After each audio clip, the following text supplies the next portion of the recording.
Bonjour, je suis Julien, votre professeur de français. Dans l'unité 2, nous apprenons à présenter des personnes. Donc, dans cette vidéo, je vais vous présenter différentes personnalités de la culture française, qui peuvent être des chanteurs, ou bien des dessinateurs de bandes dessinées, des sportifs, ou encore des acteurs ou des actrices.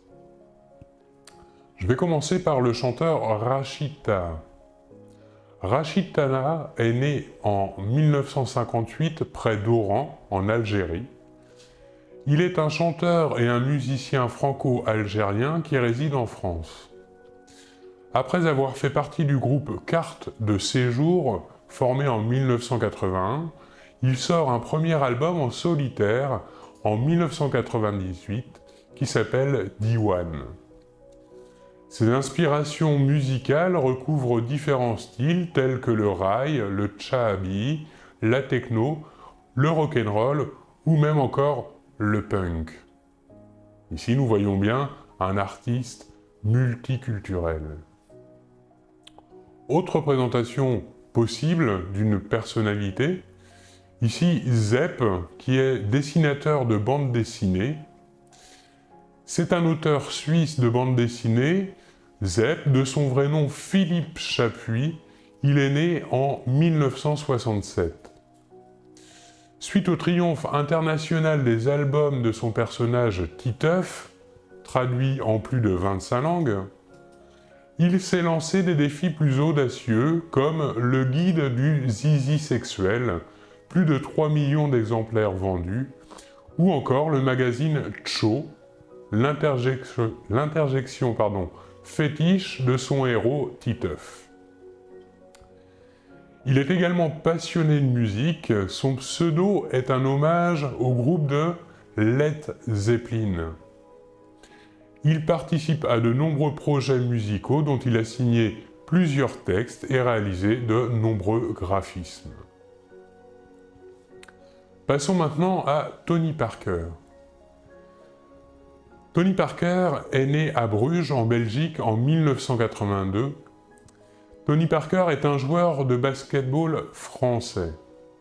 Surnommé TP, l'abréviation de son nom et prénom Tony Parker, à prononcer Tipeee, avec l'accent américain. Il joue maintenant dans l'équipe des Spurs de San Antonio depuis son entrée dans la NBA en 2001. C'est un véritable phénomène sportif, c'est le premier joueur français à avoir été sacré champion de NBA et c'est le premier Européen récompensé par un titre de MVP des finales. Passons maintenant à Cécile de France. Contrairement à ce qu'on pourrait laisser penser, Cécile de France est une comédienne non pas française mais belge. Elle est née à Namur en 1975. Elle a quitté la Belgique à l'âge de 17 ans pour s'installer à Paris et suivre les cours d'interprétation de l'école de la rue Blanche, puis les cours de l'École nationale supérieure des arts et techniques du théâtre. Diplômée en 1998, elle se fait vite connaître du grand public au théâtre, ou encore à la télévision, puis au cinéma. Ses films les plus importants, L'Auberge espagnole, Les poupées russes, Quand j'étais chanteur, Un secret, ou encore Mon colonel, Mauvaise foi, L'instinct de mort, Le tour du monde en 80 jours. Passons maintenant à une autre actrice, Audrey Tautou. Audrey Tautou, quant à elle, est une actrice française de cinéma. Elle est née en 1976 à Beaumont, dans le Puy-de-Dôme, en Auvergne. Elle a abandonné ses études de lettres pour étudier l'interprétation au cours Florent. Elle décroche son premier rôle important au cinéma à 22 ans, dans le film de Tony Marshall, Vénus Beauté Institut, qui lui vaut le César du meilleur espoir féminin en 2000.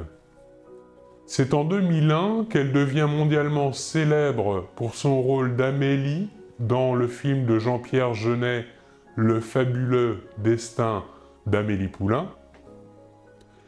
Elle enchaîne alors les premiers rôles en France, dans L'Auberge espagnole, comme Cécile de France, film réalisé par Cédric Lapiche, ou encore Pas sur la bouche, réalisé par Alain Resnais, ou encore Un long dimanche de fiançailles, film également réalisé par Jean-Pierre Jeunet. Mais elle a également tourné à l'étranger, notamment dans la superproduction américaine Da Vinci Code de Ron Howard, tiré du roman de Dan Brown. Passons maintenant à Anna Gavalda. Anna Gavalda est une femme de lettres française née en 1970 en région parisienne. Elle commence sa carrière d'auteur en 1992 où elle remporte le prix du livre Inter pour la plus belle lettre d'amour. Professeure de français dans un collège en Seine-Saint-Denis, elle obtient en 2000 le Grand Prix RTL Lire pour son premier recueil de nouvelles « Je voudrais que quelqu'un m'attende quelque part », publié aux éditions La Dilettante. Ce livre est devenu un best-seller. Ses autres livres sont aussi devenus des best-sellers. Par exemple, son livre « Je l'aimais » a été vendu à 1 259 000 exemplaires, ou encore son livre « Ensemble c'est tout » a été lui vendu à 2 040 000 exemplaires. Elle tient une chronique dans le magazine féminin Elle à propos des livres pour enfants et participe au jury du Festival international de la bande dessinée d'Angoulême. Dernière personnalité, la chanteuse Linda Lemay. Linda Lemay est une chanteuse québécoise née à Portneuf en 1966. Linda Lemay doit sa notoriété au texte de ses chansons, qualifiées de chansons à histoire. Après des études littéraires, elle remporte en 1989 le prix auteur-compositeur-interprète du Festival international de la chanson de Granby. Les Français la découvrent en 1995 avec La Visite, titre dans lequel elle décrit avec justesse l'hypocrisie des réunions familiales. Elle ironise sur tous les travers du quotidien, avec par exemple « Chérie, tu ronfles » ou encore « Je veux pas de chien ». Sa connaissance des relations franco-québécoises lui inspire de vraies perles comme les maudits français.